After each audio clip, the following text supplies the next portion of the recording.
Film ఇండస్ట్రీలో నట కిరీటిగా పేరు సొంతం చేసుకున్న రాజేంద్ర ప్రసాద్ గారి గురించి, ఆయన కామెడీ గురించి పరిచయాలు ప్రత్యేకంగా అవసరం లేదు. అప్పట్లోనే తన కామెడీ ట్రైనింగ్ తో టాలీవుడ్ ని ఏలిన గజేంద్రుడు మన రాజేంద్ర ప్రసాద్ గారు. సీనియర్ ఎన్టీఆర్ నటన స్ఫూర్తితో ఇండస్ట్రీలోకి వచ్చి కామెడీ హీరోగా అడుగుపెట్టి చిరంజీవి, బాలకృష్ణ, వెంకటేష్ లాంటి కమర్షియల్ హీరోల సినిమాలలో తనకంటూ ఒక ప్రత్యేక స్థానం సంపాదించుకున్న హీరో ఎవరైనా ఉన్నారు అంటే అది మన రాజేంద్ర ప్రసాద్ గారే. తన కామెడీతో ప్రేక్షకులను ఎలా ఆకట్టుకున్నారో ప్రత్యేకంగా చెప్పాల్సిన పని లేదు. కామెడీ హీరోగా ఇండస్ట్రీలో నిలబడడం అంటే మామూలు విషయం కాదు. మహా అయితే 3 సినిమాలు లేదంటే 6 సినిమాలు. కానీ మన రాజేంద్ర ప్రసాద్ గారు హీరోగా, అందులోనూ కామెడీ పండిస్తూ చేసిన సినిమాలు 100కి పైగా చేసి నట కిరీటిగా నవ్వులు పండించే హాస్య హీరోగా తనకంటూ ప్రేక్షకుల గుండెల్లో ప్రత్యేక స్థానం సంపాదించుకున్న హీరో మన రాజేంద్ర ప్రసాద్ గారే. అందుకే ఆయన్ని కొందరు ఆంధ్ర చాప్లిన్ అంటారు. ఇంత పేరు గడించిన నవ్వుల కిరీటి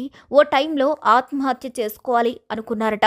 అసలు రాజేంద్ర ప్రసాద్ గారు ఎందుకు ఆత్మహత్య చేసుకోవాలనుకున్నారు? ఆయనకు అంత పెద్ద కష్టం ఏమొచ్చిందో మనం తెలుసుకుందాం. రాజేంద్ర ప్రసాద్ గారి నాన్న స్కూల్ టీచర్, చాలా స్ట్రిక్ట్ గా ఉండేవారట. రాజేంద్ర ప్రసాద్ గారికి ఇంజనీరింగ్ పూర్తవగానే ఉద్యోగం చేయమని చెప్పారట. చిన్నతనం నుంచి సీనియర్ ఎన్టీఆర్ గారిని చూస్తూ పెరిగిన రాజేంద్ర ప్రసాద్ గారు సినిమాల్లోకి వెళ్లి నటించాలి అనుకున్నారట.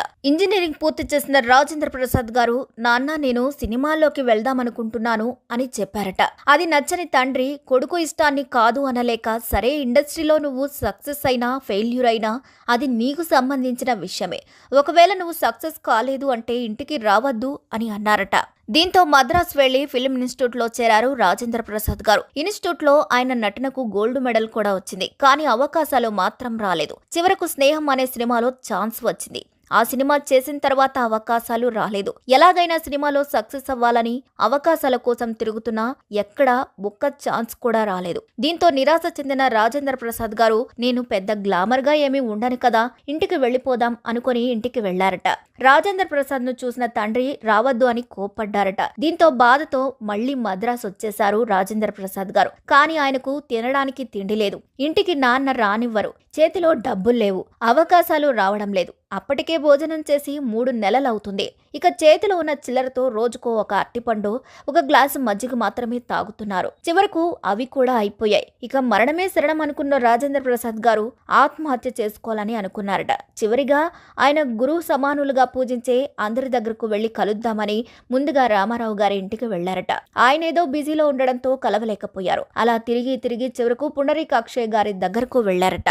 ఇలా ఆయన వెళ్లిన టైంలో మేలుకొలుపు సినిమాకు సంబంధించి అక్కడ ఏదో పెద్ద గొడవ జరుగుతుంది. అయినప్పటికీ పుండరీకాక్షయ్య గారు రాజేంద్ర ప్రసాద్ గారిని చూసి ఎప్పుడొచ్చావంటూ పలకరించి రాజేంద్ర ప్రసాద్ గారిని ఏమీ చెప్పకుండా డబ్బింగ్ థియేటర్ కి తీసుకువెళ్లి ఒక సీన్కు నాతో డబ్బింగ్ చెప్పించారు. ఇక ఆ డబ్బింగ్ ఆయనకు బాగా నచ్చడంతో, భలే సమయానికి దొరికావు ప్రసాద్ గారు అని రెండో సీన్ కు కూడా డబ్బింగ్ చెప్పు అన్నారట. వెంటనే రాజేంద్ర ప్రసాద్ గారు, నేను భోజనం చేసి 3 నెలలైంది, భోజనం పెడితే డబ్బింగ్ చెప్తాను అని, అవకాశాలు లేక ఆత్మహత్య చేసుకోవాలనుకుంటున్నానని చెప్పారట.